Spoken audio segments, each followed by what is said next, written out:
और कांग्रेस के इन्हीं वादों के साथ आइए आपको लिए चलते हैं सबसे पहले कर्नाटक और बताते हैं कि किस तरह से कांग्रेस ने कर्नाटक की जनता को एक तरह से 5 गारंटी के वादे किए थे। वो क्या कहती हैं 5 गारंटियां? महिलाओं को हर महीने 2,000 रुपए का वादा करती है ये गारंटी। बेरोजगार ग्रेजुएट्स को 2 साल के लिए 3,000 रुपए, जिसमें डिप्लोमा धारकों को 1,500 रुपए का वादा किया था। कांग्रेस ने कर्नाटक चुनाव के दौरान 2023 में तीसरा वादा, गरीबी रेखा के नीचे हर परिवार को हर महीने प्रति व्यक्ति 10 किलोग्राम चावल का वादा था। महिलाओं के लिए सरकारी बसों में मुफ्त यात्रा थी, तो वहीं हर घर को 200 यूनिट मुफ्त बिजली का वादा। ये 5 बड़ी गारंटी कांग्रेस ने कर्नाटक के चुनाव के दौरान दी थी।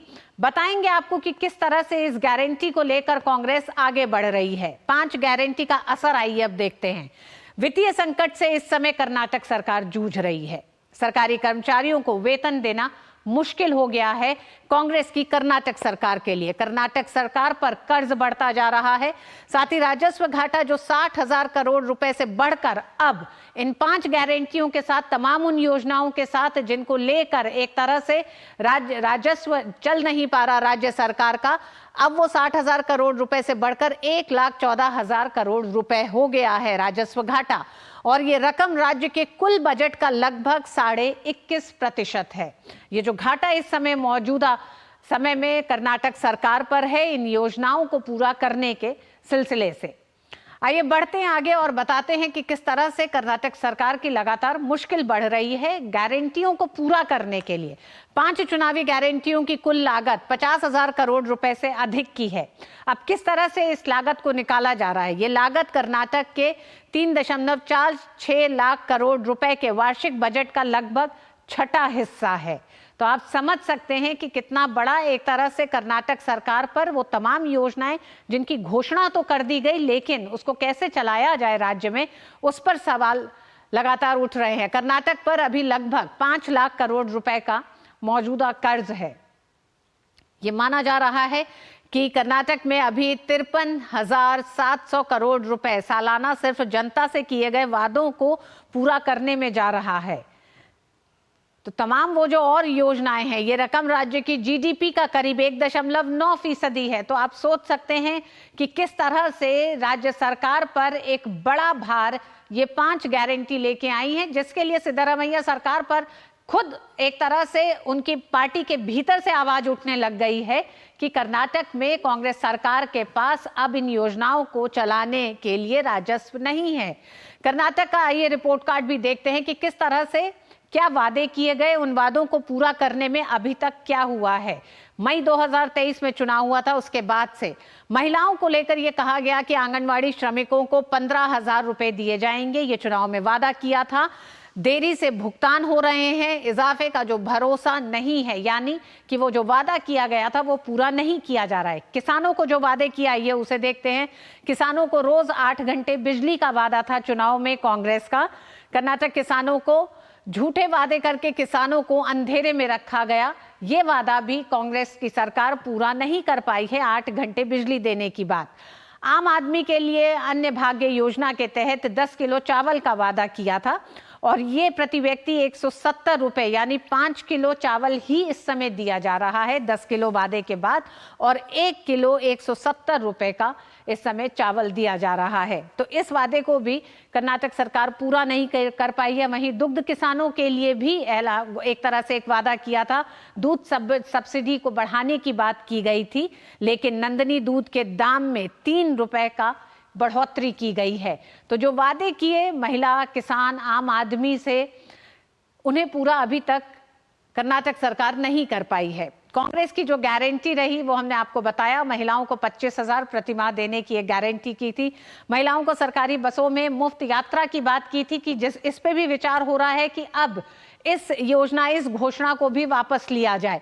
महिलाओं को 500 में गैस सिलेंडर देने की बात की गई थी, इसे कितना पूरा किया गया देखेंगे। 200 यूनिट मुफ्त बिजली, ये पूरा नहीं किया जा पा रहा है। वरिष्ठ नागरिक, विधवाओं और विकलांगों और अन्य को 4,000 मासिक पेंशन का वादा किया था। ये कांग्रेस की वो 5-6 गारंटियां हैं जो कांग्रेस ने की हैं। किसानों को 15,000 वर्ष और कृषि मजदूरों को 12,000 प्रति वर्ष देने का ये वादा कांग्रेस सरकार ने कर्नाटक में किया है। चुनावी गारंटियों को पूरा करने के लिए 53,196 करोड़ रुपए निर्धारित किए गए हैं और इस रकम को लेकर भी काफी एक तरह से मतभेद है कर्नाटक सरकार के बीच तमाम मंत्रियों में और कांग्रेस के जो अधिकारी हैं उनको लेकर। चुनावी गारंटियों पर होने वाला खर्च तेलंगाना के कुल खर्च 2,75,891 करोड़ रुपए का लगभग 20% है। तो ये कांग्रेस की गारंटी है और ये उन 3 राज्यों की हम मुख्य रूप से बात कर रहे हैं, कर्नाटक, तेलंगाना और हिमाचल प्रदेश। इन 3 राज्यों में कांग्रेस की सरकार है और कांग्रेस की गारंटी हम देख सकते हैं। हिमाचल की अगर बात करें तो हर घर को 300 यूनिट बिजली का वादा किया गया था, ये गारंटी दी गई थी, जिस पर खर्च सालाना 18,000 करोड़ रुपए का है। और हम जानते हैं कि किस तरह से हिमाचल की सरकार आर्थिक संकट के दौर से गुजर रही है। उसका बड़ा असर दिखाई दे रहा है कि तमाम मंत्रियों को, सेक्रेटरियों को, सबको उनकी तनख्वाहें नहीं मिल पा रही हैं। महिलाओं को हर महीने 1,500 रुपए की गारंटी दी गई थी, सालाना 800 करोड़ रुपए इस पे खर्च हो रहा है। यही कारण है कि जो गारंटी, जो योजनाओं की घोषणा कर दी गई थी, उन्हें पूरा करने में अब वित्तीय संकट का सामना कर रही है हिमाचल प्रदेश की सरकार। पुरानी पेंशन को बहाल करने का वादा किया था, जिस पे सालाना 1,000 करोड़ का खर्च आएगा। इसी के साथ जो अन्य वादे थे उनका एक बड़ा असर देखा हिमाचल प्रदेश में। वर्तमान में हिमाचल प्रदेश पर 86 करोड़ रुपए से अधिक का कर्ज है। तो ये कर्ज भी उन तमाम योजनाओं को पूरा करने में असफल रहने के साथ साथ, और इसमें बड़ा कर्ज का एक बड़ा हिस्सा जो जा रहा है वो ब्याज के तौर पर जा रहा है। 31 मार्च 2025 तक हिमाचल प्रदेश पर 94,992 करोड़ रुपए के लोन का भार हो जाएगा। ये अनुमानित भार है। वर्ष 2024-25 में राजस्व घाटा 4,513.55 करोड़ रुपए रहने का अनुमान जताया गया है। जितना कर्ज है उसको ध्यान में रखते हुए जो योजना है उनके लिए अगर पैसा जुटाया जाएगा तो कितना भार और हिमाचल प्रदेश की सरकार पर बढ़ने जा रहा है। वर्ष 2024-25 में ही राजकोषीय घाटा 1,07,83 करोड़ रहने का अनुमान जताया गया है।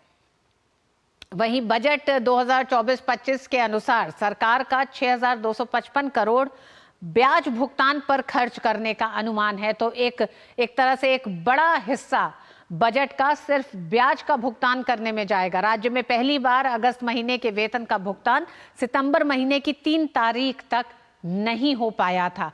ये पहली बार हिमाचल प्रदेश के इतिहास में हुआ है कि तनख्वाहें नहीं गई हैं और मुख्यमंत्री, मंत्रियों एवं मुख्य संसदीय सचिव ने 2 महीने का वेतन न लेने का फैसला किया। हिमाचल प्रदेश के वित्तीय संकट को ध्यान में रखते हुए ये बड़ा फैसला लिया गया था, जो कई सवाल खड़े करता है हिमाचल प्रदेश सरकार की पूरी वित्तीय व्यवस्था पर।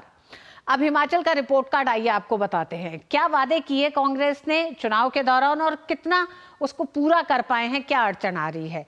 आम आदमी से जो वादा किया था 300 यूनिट हर महीने मुफ्त बिजली का वादा किया था हिमाचल प्रदेश में भी। हमने कर्नाटक में हाल देखा, हिमाचल प्रदेश में चुनाव के बाद इस योजना को रद्द कर दिया गया। मैनिफेस्टो में जिस योजना को शामिल किया, चुनाव जीतने के बाद उसको खत्म कर दिया।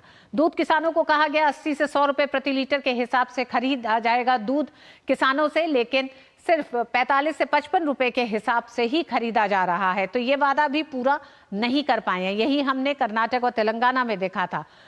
देश के युवा से, हिमाचल प्रदेश के युवाओं से जो वादा किया था, हर साल 1 लाख नौकरी का बड़ा वादा हिमाचल प्रदेश के युवाओं से किया था और हर साल 1,300 युवाओं को ही नियमित नौकरी नहीं दे पाए हैं। यानी कि 1,300 युवकों को भी नौकरी नहीं मिल पाई है हिमाचल प्रदेश में, जहां इतना बड़ा ऐलान किया था युवाओं से।